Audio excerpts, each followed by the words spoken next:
राष्ट्र के विकास यात्रा में हमने नई मंजिलों को पाना है तो ये आवश्यक है कि विमेन लेड डेवलपमेंट को हम बल दें। देश की नारी शक्ति के लिए सभी सांसद मिलकर के नए प्रवेश द्वार खोल दें। इसका आरंभ हम इस महत्वपूर्ण निर्णय से करने जा रहे हैं। हमारी सरकार आज एक प्रमुख संविधान संशोधन विधेयक प्रस्तुत कर रही है। मैं देश की माताओं, बहनों, बेटियों को नारी शक्ति बंधन अधिनियम के लिए बहुत बहुत बधाई दूंगा।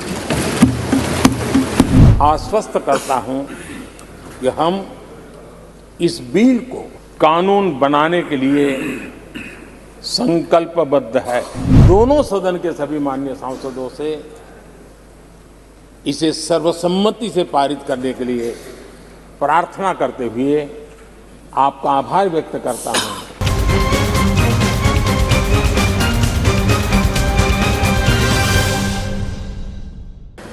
संसद राष्ट्र सेवा का सर्वोच्च स्थान है।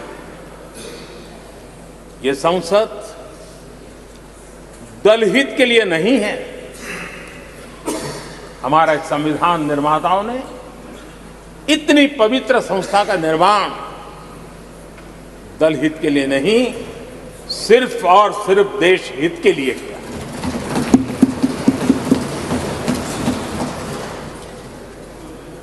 नए भवन में हम सभी अपने वाणी से, विचार से, आचार से संविधान के जो स्पिरिट है उन मानदंडों को लेकर के, नए संकल्पों के अनुसार नई भाव को लेकर के, नई भावना को लेकर के मैं आशा करता हूं। अध्यक्ष जी, आप कल भी कह रहे थे, आज भी कह रहे थे, कभी स्पष्ट कह रहे थे, कभी थोड़ा लपेट कर भी कह रहे थे। हम सांसदों के व्यवहार के संबंध में मेरी तरफ से आपको आश्वासन देता हूं कि हमारा पूरा प्रयास रहेगा और मैं चाहूंगा कि सदन के नेता के नाते हम सभी सांसद आपकी आशा अपेक्षा में खरे उतरें, हम अनुशासन का पालन करें। देश हमें देखता है, आप जैसा दिशा निर्देश करें। लेकिन माननीय अध्यक्ष जी, अभी चुनाव तो दूर है और जितना समय हमारे पास बचा है इस पार्लियामेंट के, मैं पक्का मानता हूं कि यहां जो व्यवहार होगा ये निर्धारित करेगा कि कौन यहां बैठने के लिए व्यवहार करता है और कौन वहां बैठने के लिए व्यवहार करता है। जो वहां ही बैठे रहना चाहता है उसका व्यवहार क्या होगा, और जो यहां आकर के भविष्य में बैठना चाहता है उसका व्यवहार क्या होगा, इसका फर्क बिल्कुल आने वाले महीनों में देश देखेगा और उनके बर्ताव से पता चलेगा। ये मुझे पूरा विश्वास है। आदरणीय अध्यक्ष जी, हमारे यहाँ वेदों में कहा गया है, सम्यच्च सब्रता भूत्वा वाचम वदत भद्रया, अर्थात हम सब एक मत होकर, एक समान संकल्प लेकर कल्याणकारी सार्थक संवाद करें। यहां हमारे विचार अलग हो सकते हैं, विमर्श अलग हो सकते हैं, लेकिन हमारे संकल्प एकजुट ही होते हैं, एकजुट ही रहते हैं और इसलिए हमें उसकी एकजुटता के लिए भी भरपूर प्रयास करता रहना चाहिए। आदरणीय अध्यक्ष जी, हमारी संसद ने राष्ट्रहित के तमाम बड़े अवसरों पर ही इसी भावना से काम किया है। न कोई इधर का है न उधर का है, सब कोई राष्ट्र के लिए करते रहे। मुझे आशा है कि इस नई शुरुआत के साथ इस संवादीय के वातावरण में और इस संसद के पूरे डिबेट में हम उस भावना को जितनी ज़्यादा मजबूत करेंगे, हमारी आने वाली पीढ़ियों को अवश्य हम प्रेरणा देंगे। संसदीय परंपराओं की जो लक्ष्मण रेखा है, उन लक्ष्मण रेखा का पालन हम सबको करना चाहिए और वो स्पीकर महोदय की अपेक्षा को हमें जरूर पूरा करने की कोशिश करनी चाहिए। आदरणीय अध्यक्ष जी, लोकतंत्र में राजनीति, नीति और शक्ति का इस्तेमाल ये समाज में प्रभावी बदलाव का एक बहुत बड़ा माध्यम होता है और इसलिए स्पेस हो या स्पोर्ट्स हो,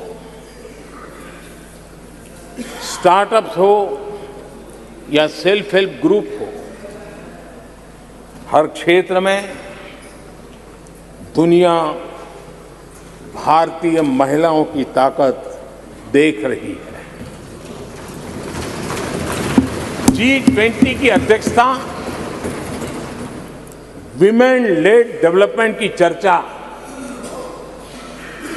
आज दुनिया इसका स्वागत कर रही है, स्वीकार कर रही है।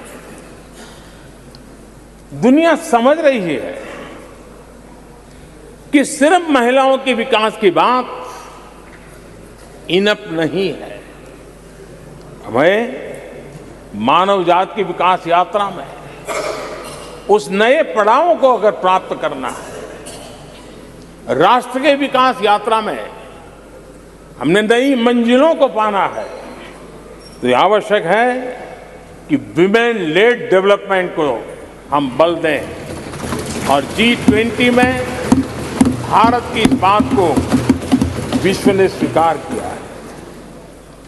महिला सशक्तिकरण की हमारी हर योजना ने महिला नेतृत्व करने की दिशा में बहुत सार्थक कदम उठाए हैं। आर्थिक समावेश को ध्यान में रखते हुए जनधन योजना शुरू की। 50 करोड़ लाभार्थियों में से भी अधिकतम महिला बैंक अकाउंट के धारक बनी है। ये अपने आप में बहुत बड़ा परिवर्तन भी है, नया विश्वास देता है। जब मुद्रा योजना रखी, ये देश गर्व कर सकता है कि उसमें बिना बैंक गारंटी 10 लाख रुपए की लोन देने की योजना और उसका लाभ पूरे देश में सबसे ज्यादा महिलाओं ने उठाया। महिला एंटरप्रेन्योर का एक पूरा वातावरण देश में नजर आया। पीएम आवास योजना, पक्के घर, ये भी उसकी रजिस्ट्री ज्यादातर महिलाओं के नाम हुई, महिलाओं का मालिकाना हक बना। आदरणीय अध्यक्ष जी, हर देश की विकास यात्रा में ऐसे माइलस्टोन आते हैं जब वो गर्व से कहता है कि आज के दिन हम सब ने नया इतिहास रचा है। ऐसे कुल पल जीवन में प्राप्त होते हैं। और आदरणीय अध्यक्ष जी, नए सदन के प्रथम सत्र के प्रथम भाषण में मैं बड़े विश्वास और गर्व से कह रहा हूं कि आज की ये पल, आज का ये दिवस, संवत्सरी हो, गणेश चतुर्थी हो, उससे भी आशीर्वाद प्राप्त करते हुए इतिहास में नाम दर्ज करने वाला समय है।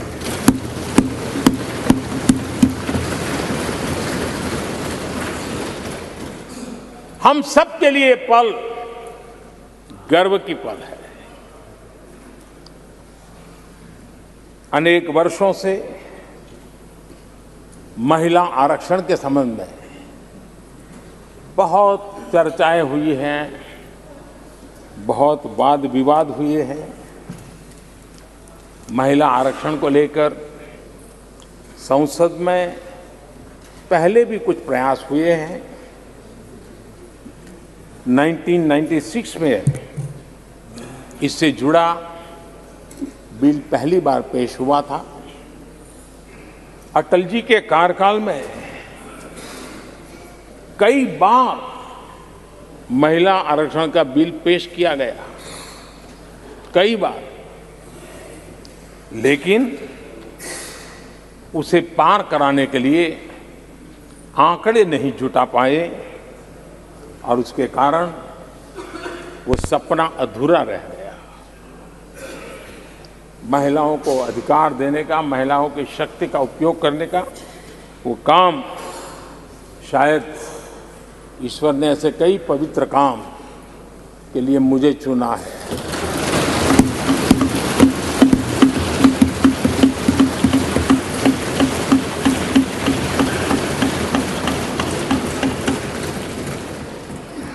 एक बार फिर हमारी सरकार ने इस दिशा में कदम बढ़ाया है। कल ही कैबिनेट में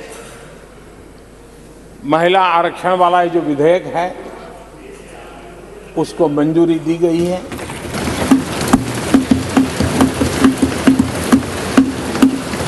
आज 19 सितंबर की ये तारीख इसीलिए इतिहास में अमरत्व को प्राप्त करने जा रहे हैं। आज जब महिलाएं हर सेक्टर में तेजी से आगे बढ़ रही हैं, नेतृत्व कर रही हैं, तो बहुत आवश्यक है कि नीति निर्धारण में, पॉलिसी मेकिंग में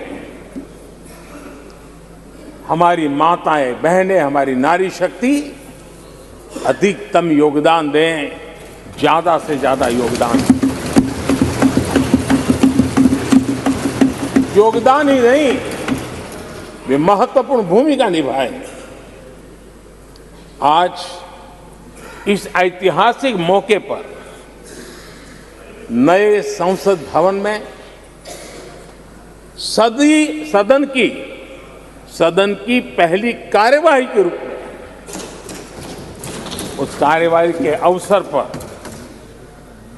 देश के इस नए बदलाव का आह्वान किया है और देश की नारी शक्ति के लिए सभी सांसद मिलकर के नए प्रवेश द्वार खोल दें। इसका आरंभ हम इस महत्वपूर्ण निर्णय से करने जा रहे हैं।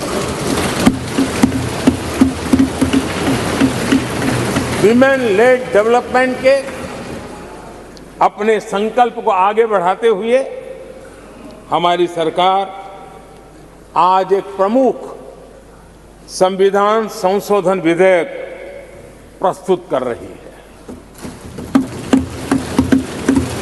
इस विधेयक का लक्ष्य लोकसभा और विधानसभाओं में महिलाओं की भागीदारी का विस्तार करने का है। नारी शक्ति वंदन अधिनियम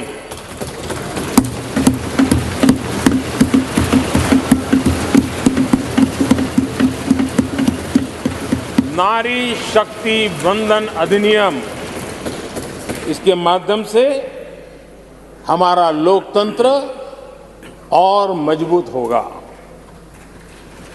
मैं देश की माताओं, बहनों, बेटियों को नारी शक्ति वंदन अधिनियम के लिए बहुत बहुत बधाई दूंगा। मैं सभी माताओं, बहनों, बेटियों को आश्वस्त करता हूं कि हम इस बिल को कानून बनाने के लिए संकल्पबद्ध है।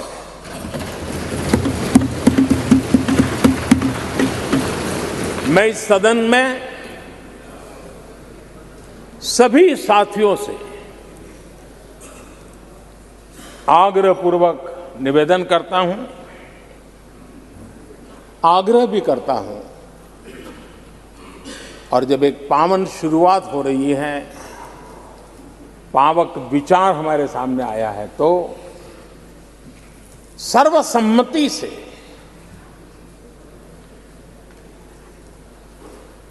जब ये बिल कानून बनेगा तो उसकी ताकत अनेक गुना बढ़ जाएगी।